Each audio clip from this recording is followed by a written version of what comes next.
Jan will talk a little bit about your relationship with political scientists and prominent political scientists such as Crawford Young and Michael Schatzberg, who were working in Madison, but on top of it were working on the Democratic Republic of the Congo, your own field. So I'm curious to know, what happened when Crawford Young arrived. Was he there before you arrived? What were your kind of collaboration and conversation with political scientists here? Well, when Crawford Young arrived, first he was interviewed in the house next to this one. Oh, really? So, For the and job? we were living here at the time. So, Who was living there then? the Dean of Letters and I Science see, was there, but he was in political science too. In any case, we were immediately on the same level of interest for two reasons. One, of course, was that we both had worked or were interested in the Congo. And the second one was Crawford Young's book was being published, or had been published, I've forgotten what. And it was one on which practically everybody could agree as to the framework. It was a real tour de force, to impose a clear framework onto the history of the Belgian Congo that went in whichever direction, and nobody had really, worked at this seriously. So he put an overall hypothesis which allowed to sort out the various issues and put them in relationship to one another, and begin to give answers from the literature. Essentially, the whole of Crawford Young was based on the literature. And so we agreed on the importance of that work. We did not agree essentially on whether there really had been a trinity of church and business and politics. It looked like Or the state.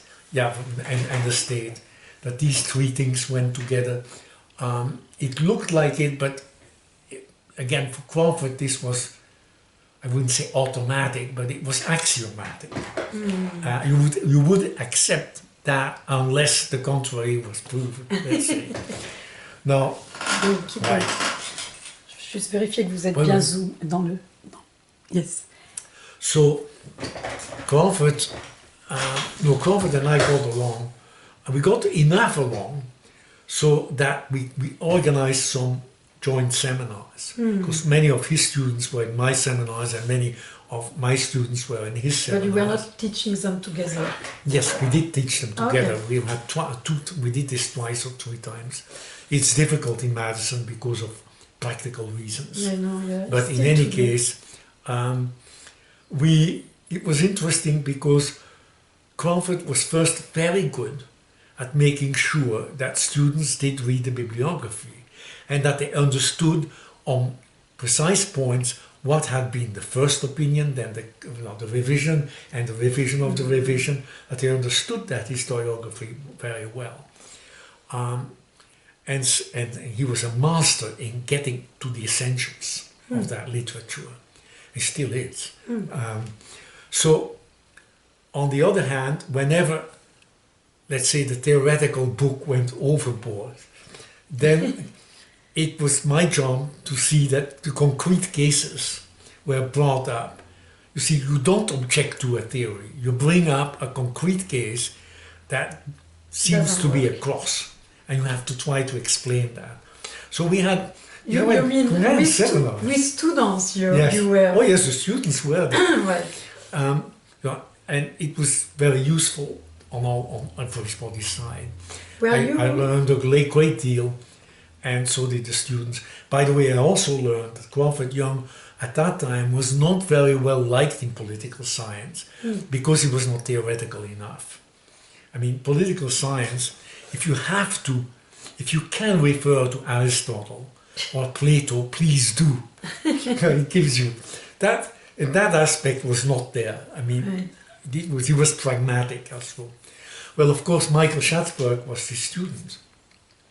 And Michael Schatzberg absorbed all of this, but he absorbed also a whole anthropological angle. Yeah, he was very anthropological, yes. Michael. And which he got from the anthropology teaching he had, which was at that time was primarily still my own, and Aidan Sodol's. So Aidan Sodol was very important for Michael, and he worked as an assistant to Sodol for a while as a graduate student. And so, you know, it's hard to say whether, who precisely was responsible, but Michael came on with a very strong idea about anthropology. And he got it a little bit before he went to the Congo, but when he did his field work, when he came back, he was absolutely convinced. And, you know, maybe it was the politics of beer, as he maintained, that did it in Lisala, or, you know, the way how you voted at the time. But in any case, what Michael started to try to do was to start an alternative political science, one where you do not take the concepts that are in general used, like president or political party, you know, or state, but look at local circumstances and bring up what really matters and how the ideology is translated in local terms. Now, he did this again. He did this again very creatively, but it may be one reason why he didn't rise to the top of the profession, which he didn't, I think. But basically, because it goes against the fundamental tenets of political science in general, you know. But it was providing a fantastic training to students and a great analysis of the... And also he provided students with a lot of critical thinking. Yeah, very... Actually, he's theoretical in this sense. He makes the students read wide and large, and and they have to know really what's going on. So we got along very well. Yes. I did not have to go along with anybody else in political science. So, you know. Did you, Crawford and yourself, exchange your manuscript? Did you have... No. Never? You never had Crawford read your manuscript or the other way around? No, we never did that. You know, so we always waited for each other's finished manuscripts. I see. Because it's hard to say what would happen. But didn't you organize the African Studies program with Crawford and Philip Curtin? I organized the African Studies program with Philip Curtin, and then, you know, it was in place by the time Crawford arrived. Now, you know, when it came to what the input of different departments, then of course Crawford was invaluable. Crawford, at the time he arrived, was not the Crawford you know. He was not a person who was supremely competent in administrative matters yet. Later on, of course, he would become practically, you know, president of the Senate of the university, this and that. He became a very accomplished administrative politician, you might say, as well. But in the beginning he was not. He was always wise, you know, his advice was always good. But he kept... So he did not really participate in organizing the African Studies program institutionally, so much at the beginning at least? No, he didn't. But, you know, let's put it this way, he was, for instance, not convinced that you needed to learn African languages as a political scientist if you went to Africa. But as a practical person, he was convinced that if you could get a grant, a Title VI grant, then you better start learning an African language at the same time. Because that's two good things together, you know. So that negotiating for Title VI programs was something he was not involved in. This was at the time, I think, primarily Phil Curtin's thing, because Title VI was for the whole university, all the area programs together. So no, he was not that involved in it, and he did point, you know, to the sort of shibboleths that you have in every discipline.